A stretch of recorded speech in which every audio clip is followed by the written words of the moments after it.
Oops, akala nyo itatapon ko, no? No, no, no! So marami sa atin ang nakakaalam na maaari pa nating itanim itong crown ng pineapple. Now, alam nyo ba kung ano ang tawag sa cell which allows the pineapple to regrow kahit itong crown lang? Ang tawag sa cell na mayroon sa pineapple na ito ay meristematic cell. Okay, para mas maintindihan nyo mabuti. Ang meristematic cell is a type of cell. Kung makikita nyo, ang pineapple crown ay meron ng leaves, stem, and meron na siyang bud.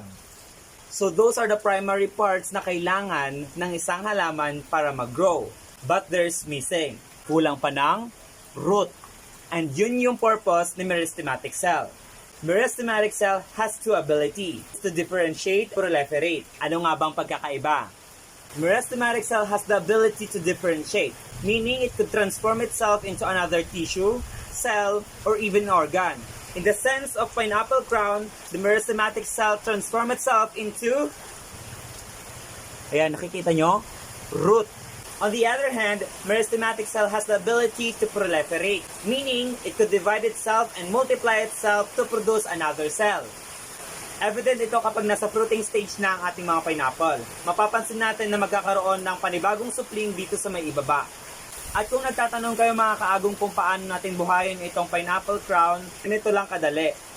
So after natin siya ma-separate sa pinaka-fruit, set aside natin siya sa dry area for about 2 to 3 days. Dapat walang moisture. After that, i-remove natin yung mga maliliit, yung mga maliliit na leaves dito sa baba. Dahil dyan, mag-i-sprout yung panibagong root. Ayan, kung mapapansin nyo, nandito yung root. Ayan, nandito yung root. So sa pagtatanim ng pinya mga kaagong, kailangan natin itong itanim sa easy to drain na area. Usually sa mga hindi masyadong nababasa. Kasi ayaw ng pineapple ang masyadong moisture. Sapat na moisture lang ang kailangan niya. So yun lang mga kaagong, kung may natutunan kayo, please like, follow, and share. Thank you so much. Bye-bye!